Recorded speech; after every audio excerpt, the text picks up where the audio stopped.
কলকাতা ও উত্তর চব্বিশ পরগনার অন্যতম গুরুত্বপূর্ণ রোড যশোর রোড। শুধু তাই নয়, এপার বাংলার সঙ্গে ওপার বাংলাকে জুড়েছে এই যশোর রোডই। প্রতিদিন লাখের কাছাকাছি গাড়ি এই রাস্তা দিয়ে চলাচল করে। যশোর রোড সম্প্রসারণ হলে অনেকটাই সুবিধা হবে যানবাহন চলাচলের ক্ষেত্রে। কেন গুরুত্বপূর্ণ এই রোড? আন্তর্জাতিক সড়ক এই যশোর রোড, যা সোজা পেট্রাপোল বেনাপোল হয়ে বাংলাদেশ পৌঁছে গিয়েছে। সবচেয়ে বড় স্থল বন্দর হলো এই পেট্রাপোল সীমান্ত। বেনাপোল, পেট্রাপোল, বনগাঁ, হাবড়া, বারাসাত পার করে কলকাতার শ্যামবাজার পর্যন্ত বিস্তৃত এই রাস্তা। দৈর্ঘ্যে প্রায় 125 কিলোমিটার। বাংলাদেশের যশোর রোডের নাম বেনাপোল সড়ক, কিন্তু এত গুরুত্বপূর্ণ রাস্তা হওয়াতেই এখানে কোর্ট নির্দেশের পরও সম্প্রসারণের কোনো উদ্যোগ এখনও দেখা যায়নি। তবে যশোর রোড সম্প্রসারণের সমস্যা কোথায়? যশোর রোড সম্প্রসারণের জন্য রাস্তার দুধারের প্রাচীন গাছগুলির ভবিষ্যতে বা কী হবে? নানা কারণে বিলম্বিত হচ্ছে জাতীয় সড়ক যশোর রোড সম্প্রসারণের কাজ। যশোর রোড সম্প্রসারণের জন্য তোড়জোড় শুরু করা হলেও রাস্তার দুধারে থাকা শতাব্দী প্রাচীন গাছ কাটা নিয়ে তৈরি হয় জটিলতা। প্রতিবাদে রাস্তায় নামেন পরিবেশ প্রেমীরা, সেই জল গড়ায় আদালত পর্যন্ত।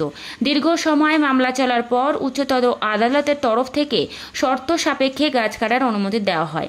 এরপর আশা করা হচ্ছিল দ্রুত কাজ শুরু হবে যশোর রোড সম্প্রসারণের, কিন্তু আবারও বারংবার যশোর রোড ও তার পার্শ্বস্থ প্রাচীন গাছগুলি কাটার বিরোধিতা করে আন্দোলনে নেমেছেন এপিডিআর ও বিভিন্ন পরিবেশ প্রেমী সংগঠন। সড়ক সম্প্রসারণ হলেও যাতে গাছ কাটা না হয় দাবি নিয়ে আবারও জনসমক্ষে বিভিন্ন সংগঠন।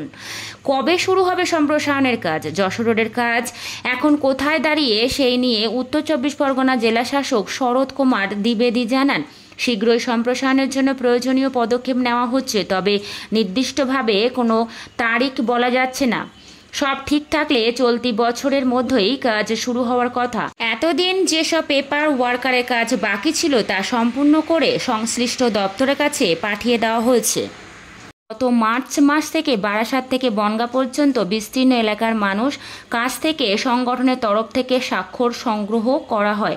সেখানে সকলেই প্রায় শতাব্দী প্রাচীন গাছ বাঁচিয়ে বিকল্প ব্যবস্থা করার মত প্রকাশ করেছেন। গাছ বাঁচিয়ে বিকল্প ভাবনার পরামর্শ বিশিষ্টজনদেরও। সেই স্বাক্ষর নবান্নে মুখ্যমন্ত্রীর কাছেও পৌঁছানো হয়েছে গত 21শে আগস্ট। তারই একটি প্রতিলিপি জেলা শাসক এবং বন আধিকারিকের কাছেও দেওয়া হয়েছে বলে জানা গিয়েছে। অবশেষে মুখ্যমন্ত্রী এ বিষয়ে হস্তক্ষেপ করে কিনা সেটাই দেখার। পরিবেশ রক্ষার পাশাপাশি প্রাচীন এই রাস্তার সৌন্দর্য বজায় রাখতে এখন বিকল্প কোনো পরিকল্পনা প্রশাসন করে কিনা তার দিকেও তাকিয়ে সমাজের বিভিন্ন মহল। যশোর রোড সম্প্রসারণ নিয়ে জটিলতা অব্যাহত। এই দীর্ঘ পথে যানজটের সমস্যা সমাধানে কেন্দ্র রাজ্য কি এক রাস্তায় হাঁটতে পারবে? এখন সেটাই দেখার। তবে এখনো পর্যন্ত সম্প্রসারণ শুরু হওয়ার কথা শোনা গেলেও তা কার্যকরী হতে দেখা যায়নি।